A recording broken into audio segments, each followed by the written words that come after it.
যারা উপস্থিত হয়েছেন সবাইকে। দেখেন, কয়েকটা বিষয় আমাদের কাছে খুব পরিষ্কার।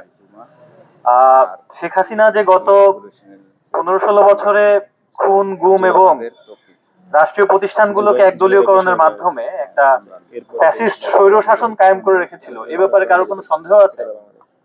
সন্দেহ নাই, বিষয়টা পরিষ্কার। একই সাথে 24-এর যে গণ আন্দোলন দানা বেঁধেছিল, সেটিকে তারা বিনষ্ট করার জন্য, সেটিকে ধ্বংস করার জন্য এবং আন্দোলন যাতে ফ্রুটফুল হতে না পারে সেটি করার জন্য তারা আমাদের চোখের সামনে আমাদের বিভিন্ন পেশার শ্রেণীর মানুষজনকে, যারা আন্দোলনে রাস্তায় নেমে এসেছিল, তাদেরকে আমাদের চোখের সামনে গুলি করে হত্যা করেছে। এই হত্যাকাণ্ডের বিচার আমরা এখনো মানে সন্তোষজনক পর্যায়ে দেখছি না। বিচার এখনো শুরুই হয়নি। বিচারের তদন্ত কার্যক্রম চলছে, তদন্ত কার্যক্রম বিভিন্নভাবে বাধাগ্রস্ত হচ্ছে। কে কার বিরুদ্ধে তদন্ত করবে? পুলিশ তদন্তকারী সংস্থা, সে তদন্ত করছে নিজের প্রতিষ্ঠানের বিরুদ্ধে।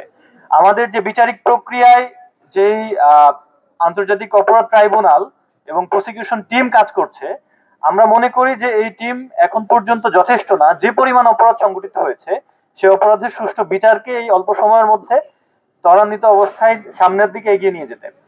তো সরকারের কাছে আমাদের প্রথম দাবি হচ্ছে বিচার প্রক্রিয়াকে ত্বরান্বিত করা, সুষ্ঠুভাবে সম্পন্ন করার জন্য যে ব্যবস্থা নেওয়া দরকার সেই ব্যবস্থা নেওয়া।